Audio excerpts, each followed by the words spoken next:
आप बीजेपी की दलाली करते हैं, आपको बीजेपी के दलाल कहूं तो आपको कैसे लगेगा? कोई प्रूफ है? आप पे और आपके चैनल पे मानहानि का मुकदमा ठोक दूंगा, समझ रहे हैं आप? हाँ, और अगर बेवजह कभी इस शब्द का इस्तेमाल करा आपने, आप बीजेपी के पत्रकार हैं, पैसा मिलता है आपको बीजेपी की तरफ से, आप क्यों बोलते हैं? ये बताइए इस बात के लिए, बताइए।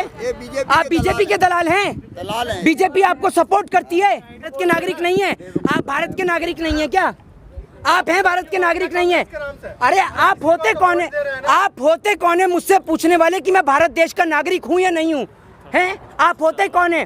अरे ये हमारा मुल्क है और हम लोग इस मुल्क में पैदा हुए, इस मिट्टी में शहीद भी होंगे, लेकिन आप होते कौन है पूछने वाले?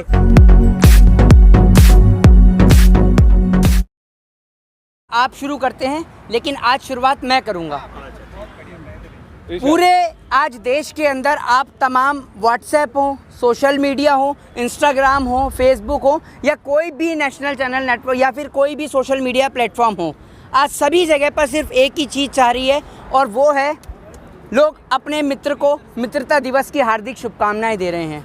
लेकिन उस फ्रेंडशिप डे के अवसर पर किसान, जो कि उसका सबसे खास मित्र है, फसल, उसकी खेती, उसकी मिट्टी, उसकी भारत माँ, आज उसकी भारत माँ के किसान इन बॉर्डरों पर बैठे हुए हैं। और देश का दुर्भाग्य देखिए कि देश में एक और गर्मी हो, सर्दी हो, चाहे बारिश हो, बाढ़ हो, चाहे कुछ भी हो, इस देश की निर्लज्ज सरकार, इस देश की ऐसी सरकारें जो देश के किसान की नहीं सुनती, देश के अन्नदाता, देश के पालनहार की नहीं सुनती, उन्हीं की पार्टी के नेता मित्र दिवस की शुभकामनाएं देते हैं। और इनकी पार्टी के नेताओं की शुरुआत कहां से करें और अंत कहां ख़त्म करें, ये मुझे भी समझ में नहीं आता। क्योंकि इनकी पार्टी के नेता तो ऐसे हैं, देश भले ही भूल गया हो लेकिन देश की जनता नहीं भूलती है। इनकी पार्टी के नेता ऐसे ऐसे हैं जो असेंबली में बैठ के पॉर्न वीडियोज़ तक देखते हैं। आपको याद होगा उन नेताओं के बारे में। तो भैया ऐसे नेताओं से हम देश के किसान के लिए कोई उम्मीद नहीं रख सकते। देश के किसान से उम्मीद और आशा अगर है किसी को, तो वो भारत देश के लोगों से है, देश के लोकतंत्र से है, देश के प्रजातंत्र से है और देश की जनता से है। भारत देश के 133 करोड़ जनता जो भारत देश में निवास करती है, भारत देश के पैदा किए हुए किसान के अनाज खाती है, उस किसान के पैदा किए हुए अनाज का आज आपको कर्ज चुकाना है। आपको इस देश के किसान को समर्थन देना है, उसको सहयोग करना है। कृषि मंत्री ने कहा है डिजिटल डेटाबेस तैयार हो रहा है, डिजिटल डेटाबेस तैयार कर रहे हैं। डिजिटल डेटाबेस का इस्तेमाल तो इनके नेता करते हैं। अभी आपको बताया तो कि असेंबली में बैठ के क्या क्या देख रहे हैं। तो डिजिटल डेटाबेस का इस्तेमाल तो इनके नेता करते हैं। और कैसा डिजिटल डेटाबेस कि आए दिन जब मर्जी जहाँ से भी नेटवर्क सेवा बहाल कर दी जाए। अब एक बात आप मुझे बताइए, जो लोग, उन लोगों को कह दूं पहली बात, जो अंधभक्त हैं, जो बेचारे जम्मू कश्मीर में प्लॉट नहीं खरीद पाए, अब रेलवे बिक रही है, रेलवे के कुछ डब्बे ही खरीद लो। जम्मू कश्मीर में तो तुम प्लॉट खरीद ही नहीं पाए, तो रेलवे के बिकते डिब्बों को ही खरीद लो, कम से कम उन्हीं को खरीद लोगे तो कम से कम देश तो बच जाएगा कुछ। और डेटा, आप डिजिटल की बात कर रहे हैं, पूरे देश को जम्मू कश्मीर बना दिए इन्होंने। आए दिन जहां मर्जी कहीं पे भी नेट सेवा बहाल हो जाती है। और भारतीय जनता पार्टी के नेता जो हैं, ये इतने बड़े निर्लज्ज हैं कि इनको इतनी सी भी शर्म नहीं आती है। एक बीजेपी के नेता ऐसे भी बोल देते हैं कि नेहरू ने 15 अगस्त 1947 के भाषण के कारण देश की इकोनॉमी बिगड़ी है। अरे बताओ भैया, देश में 15 अगस्त के भाषण से इकोनॉमी का क्या मतलब, वो भी 1947 के भाषण से। तो इनकी बातों के ना कोई सर है, ना पर है, ना कोई पैर है। इन्हों की बात का कोई भरोसा नहीं है। वो कह रहे महंगाई भी उसी से बढ़ी है। बिल्कुल भैया, देखिए ऐसा है, आपको इंग्लिश सीखनी हो, ठीक है, इंग्लिश सीखने के लिए भी आपको 1 महीने का समय लगता है। आपको अगर बेहतर किसी को हिंदी सीखनी हो तो उसके लिए भी 1 से 2 महीने का वक्त लगता है। अगर आपको जैपनीज़, चाइनीज़ सीखनी हो उसके लिए भी समय लगता है। लेकिन अगर किसी को फास्ट ट्रैक झूठ बोलना सीखना है तो आप नरेंद्र मोदी और कंपनी को ज्वाइन करिए। इन भाजपा के नेताओं को देखिए, मोदी जी को सुनिए, झूठ बोलना आप 10 दिन में सीख जाएंगे। ये इनके पास खास ट्रेनिंग है। लेकिन वो जो पोस्टर है वो तो सच है ना कि लखनऊ में किसान जाएंगे तो पिटाई होगी। कौन पीट सकता है देश के किसान को? हिम्मत है किसी के पास देश के किसान को पीटने की?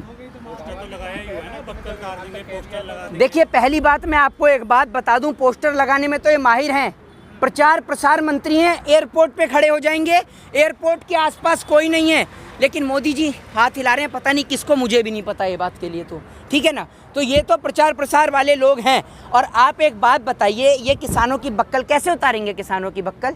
और अगर किसानों ने खेती करना बंद कर दिया ना, तो भूख के मारे आपके पेट की बक्कल जरूर उतर जाएगी, किसान की उतरे चाहे ना उतरे। और दूसरी बात, ये अनपढ़ लोग हैं, इन्हें पता है नहीं कि आर्टिकल 19 इस देश के अंदर लोगों को इजाज़त देता है पीसफुली प्रोटेस्ट करने की, और वो प्रोटेस्ट करने से ना मोदी जी और ना योगी जी कोई भी नहीं रोक सकता है। और आप 24 घंटे विकास का राड़ा रापते रहते हैं, और मैं तो ये सोच के परेशान हूँ कि क्या जिन देशों में मोदी जी नहीं, उन देशों का विकास हो रहा है या नहीं हो रहा है?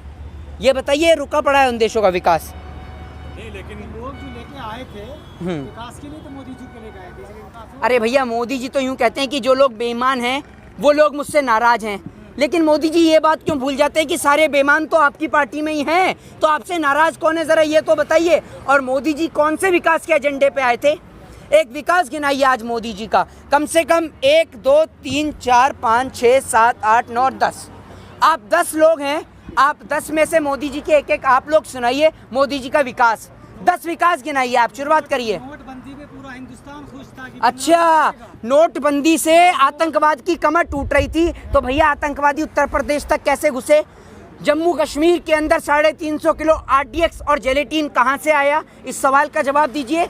मोदी जी के 10 विकास गिनाइए, बातों से लोगों का ध्यान डाइवर्ट मत करिए, क्योंकि आप भी भारतीय जनता पार्टी के प्रवक्ता संबित पात्रा की तरह काम मत करिए। कुछ लोग, नहीं एक मिनट, कुछ लोग इस देश के अंदर हैं जिन्हों के कारण पत्रकारिता टिकी पड़ी है, लेकिन कुछ लोग ऐसा भी कार्य करते हैं जो सरकार के प्रवक्ता बने पड़े हैं। तो भैया मोदी जी के 10 विकास कार्य आप गिनाइए, मेरे को याद नहीं है, ना देश की जनता को याद है। जिस टाइम में कांग्रेस के टाइम में आतंकवादी हमले होते थे, कांग्रेस बता देती थी क्या कहाँ से आ रहा है?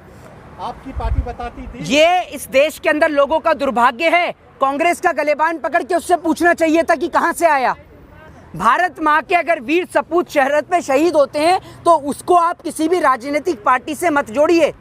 कोई भी राजनीतिक दल हो, आपका उससे पूछने का अधिकार है लोकतंत्र में। और आप जरा ये बताइए, आपने प्रश्न तो करा, आपका नाम लेके बताऊं कि आपकी डिग्री भी मोदी जी की तरह ही मिली हुई है क्या? बताऊं क्या आपके बारे में? तो इसीलिए कह रहे हैं हम इस बात के लिए कि ज़्यादा ना बनिए, जो सवाल है उस मुद्दे को लेके पूछिए। 10 विकास कार्य तो आप गिना नहीं पाए, 10 तो दूर की बात, 5 ही गिना दीजिए। नहीं तो जनधन योजना है ना, हैं? जनधन योजना के तहत 10 लोगों का नाम गिना दिए जिनको फायदा मिला हो। पूरा हिंदुस्तान खुश था कि तो आपको मिला जनधन योजना का फायदा? आपके परिवार में कितने लोगों को मिला? लोगों ने खाता खुलवाया। किसका? अरे खाते तो खाता खुलवा के क्या करेंगे? जब बैंक की डूब रहे तो खाता कहाँ खुलवाओगे? यही तो चाह रहे थे। हाँ जी, किसानों के लिए फसल बीमा योजना आई थी। फसल बीमा योजना आई थी। फसल बीमा योजना बहुत बढ़िया चल रही है ना। आपकी पत्रकारिता छुड़वा के आप भी खेती कर लीजिए, इतना फायदा दिख रहा है तो खेती में है। अच्छा, बीजेपी के पेज से यही तो चेतावनी हो रही है कि ये मोदी नहीं है, ये योगी है, अगर आओगे तो बिल्कुल हाँ, खत्म हो जाओगे, एकदम खत्म हो जाओगे मतलब? कल ही उतार दें, एकदम छोड़ेंगे। अरे भैया, तो उनको भी ये बता दीजिए, फिर भी छोड़ दिया। उनको भी ये बता दीजिए, कुलदीप सिंह सेंगर, चिन्मयानंद, नित्यानंद, राम रहीम, आसाराम नहीं है, ये भी देश के किसान हैं।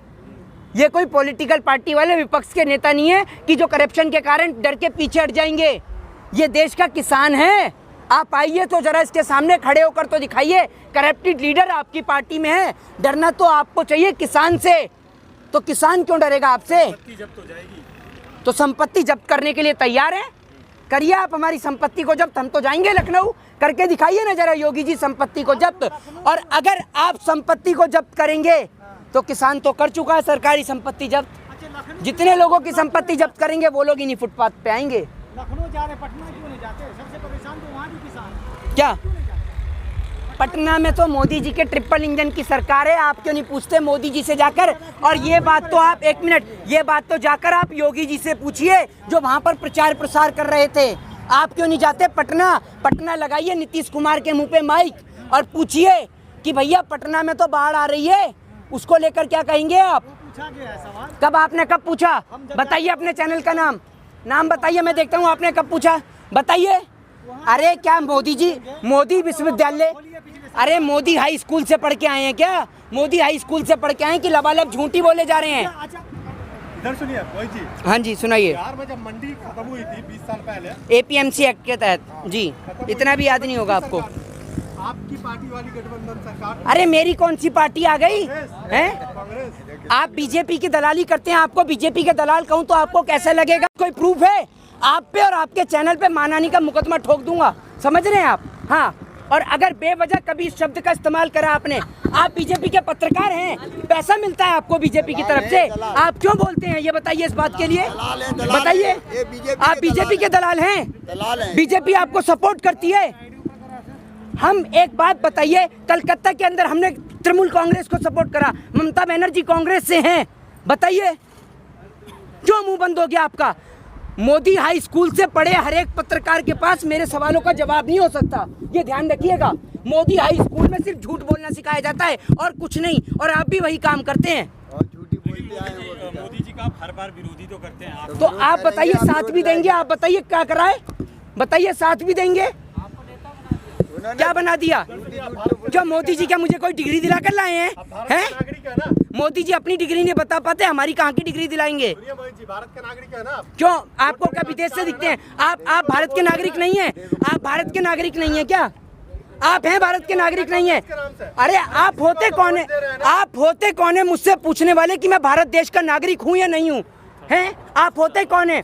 अरे ये हमारा मुल्क है और हम लोग इस मुल्क में पैदा हुए, इस मिट्टी में शहीद भी होंगे, लेकिन आप होते कौन है पूछने वाले? क्यों करेंगे आप पाकिस्तानी घोषित? अरे आपकी सुनिए, आपकी और आप जैसे लोगों की औकात क्या कि हम हिंदुस्तानियों को पाकिस्तानी घोषित करें? हम अपनी भारत माँ की खातिर अपने लहू को भी त्यागना जानते हैं, समझ रहे हैं? आप लोगों की तरह नहीं है सिर्फ ये माइक हाथ में पकड़ लिया। बैठ के देखिए 2 दिन आपके घर से कितने लोग हैं? कभी आप अपने बच्चे को बोला कि मिलिट्री की तैयारी करें? बताइए, गिनाइए एक नेताओं का नाम। और जितने पत्रकार हैं जो सरकार की दलालगिरी करते हैं, सरकार का सहयोग करते हैं, वो बताएं अपने बच्चों का नाम जिनके बच्चे आर्मी में हो, बताइए, गिनाइए। लेकिन आपके बच्चे मिलिट्री में गए हैं। किसके? मेरी तो अभी शादी नहीं हुई, आप आंख से भी कमजोर हैं क्या? हैं? मेरा ऐसा काम नहीं है मोदी जी की तरह। अरे सुनिए, 3 बार तलाक तलाक तलाक करके घरवाली को छोड़ना राजधर्म है, और बिना बताए घरवाली को छोड़ना देशद्रोही है, देशद्रोह है। ट्रेनिंग के लायक है। यहाँ पे कौन ऐसा पत्रकार है? अब मेरा तो, अब देखिए सुनिए, ये तो मुझे पता नहीं कि मेरा ये काम तो है नहीं कि मैं घर घर जाके पत्रकारों की जांच और खोजबीन करूं।